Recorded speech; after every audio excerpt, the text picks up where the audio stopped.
Hello everyone, in this video we will study about PAGE. PAGE की full form क्या है? Polyacrylamide gel electrophoresis.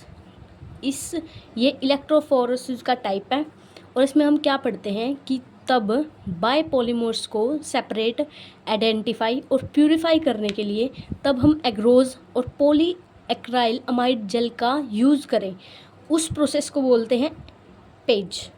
ठीक है, और दोनों ही ये जो एग्रोज और पॉली एक्राइल अमाइड जेल होते हैं, ये दोनों ही पोरस इन नेचर होते हैं।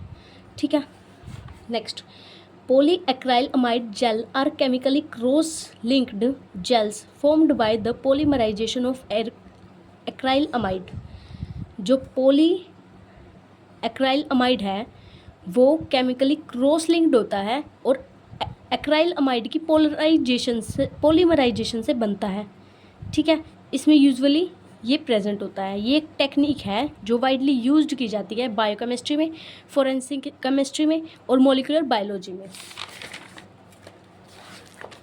बायोटेक्नोलॉजी में, to separate biologically macromolecules, usually proteins, nucleic acid, according to their electrophoretic mobility. ठीक है, उनकी इलेक्ट्रोफोरेटिक मोबिलिटी के बेसिस पे the most commonly used form of polyacrylamide gel electrophoresis is the sodium dodecyl sulfate। ठीक है, सबसे important जो पॉलीएक्राइल gel electrophoresis है उसका मेनली जो फॉर्म है वो कौन सी है? Sodium dodecyl sulphate. Polyacrylamide gel electrophoresis used mostly for the separation of proteins. और ये मोस्टली किसको सेपरेट करने के लिए होती है? प्रोटीन्स को सेपरेट करने के लिए। अब हम इसका प्रिंसिपल पढ़ेंगे। Principle of polyacrylamide gel electrophoresis page.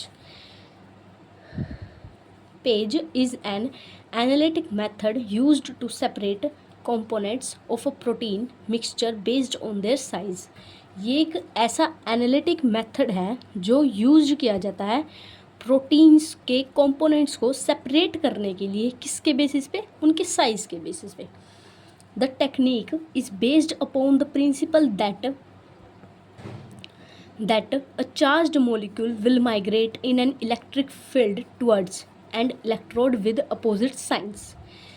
इस टेक्निक से ये टेक्निक इस बात पे काम करती है कि जो चार्ज्ड मॉलिक्यूल्स हैं वो माइग्रेट करते हैं जब उनको इलेक्ट्रिक फील्ड प्रोवाइड की जाती है और अपोजिट साइंस में वो माइग्रेट करते हैं। The general electrophoresis technique can not be used. जो जनरल इलेक्ट्रोफोरेसिस टेक्निक है वो यूज नहीं होती टू डिटरमाइन द मोलिक्यूल्स का जो साइज है उसको मैच करने के लिए। क्यों नहीं होती? Because the mobility of a substance in the gel depends on both their charge and size.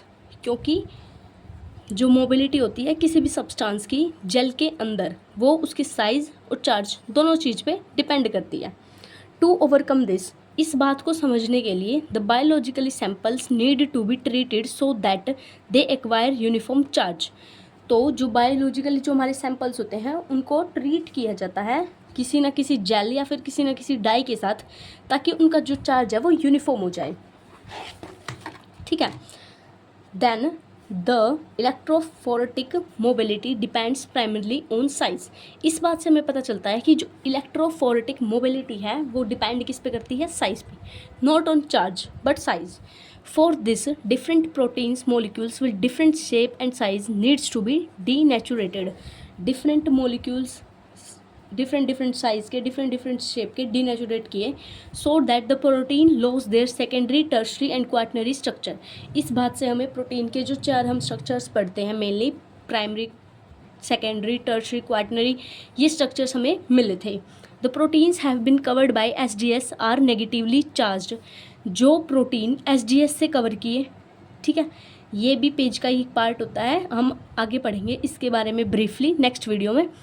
Are negatively charge, ये नेगेटिवली चार्ज होता है when loaded into an onto a gel and placed in an electric field it will migrate towards the anode। जिन proteins को हम cover कर देंगे SGS के साथ, ठीक है, वो नेगेटिवली चार्ज हो जाएंगे।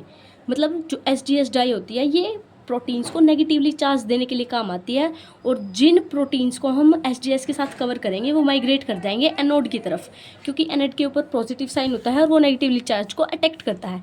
And separate the molecule sieving effect because based on size, और साइज के बेसिस पे उनको सेपरेट कर देगा। After visualisation by staining technique the size of the protein can be calculated, और इस प्रोसेस के बेसिस पे जो साइज है प्रोटीन्स का वो कैलकुलेट किया गया। Can be calculated by pairing it's migration distance with that of a non molecular weight ladder, मतलब मार्क। ठीक है, नेक्स्ट हम पढ़ेंगे रिक्वायरमेंट्स, मतलब पेज में किस किस चीज़ की ज़रूरत होती है। देखो इसकी तो ज़रूरत होगी क्योंकि नाम ही पेज का इससे बना हुआ है। एक्राइल अमाइड सॉल्यूशन, जो polyacrylamide gel electrophoresis हम पढ़ते हैं, वो एक्राइल अमाइड के फॉस्फराइजेशन करके हम बनाते हैं। जैसे कि मैंने पिछले वाली, मतलब जो पीछे हमने पैराग्राफ पढ़ा था वहाँ पे मैंने आपको बताई थी कि एक्राइल अमाइड की फॉस्फराइजेशन करके ही हम पॉली एक्राइल अमाइड जेल इलेक्ट्रोफोरेसिस, जो पॉली एक्राइल अमाइड है उसको बनाते हैं। डिस्टिल्ड वाटर की ज़रूरत है, जेल लोडिंग बफर चाहिए हमें, रनिंग बफर चाहिए, और स्टेनिंग बफर चाहिए, मतलब जो डाइज होती हैं वो चाहिए, प्रोटीन का सैंपल चाहिए, और मोलिकुलर वेट मेकर चाहिए जिससे हम मोलिकुलर वेट मापेंगे। ठीक है, इक्विपमेंट्स एंड सप्लाइज नेसेसरी, मतलब जो भी हमें इक्विपमेंट्स जो भी ज़रूरत होते हैं वो कौन से होते हैं। And electrophoresis chamber and power supply, एक इलेक्ट्रोफोरेसिस चैम्बर चाहिए, ग्लास प्लेट्स चाहिए, कास्टिंग फ्रेम चाहिए, कास्टिंग स्टैंड चाहिए, कॉम्स चाहिए। ये सारी चीज़ें चाहिए हमें पेज को पढ़ने के लिए अच्छे से। Thank you very much you all. Next video मेरे चैनल पे मैं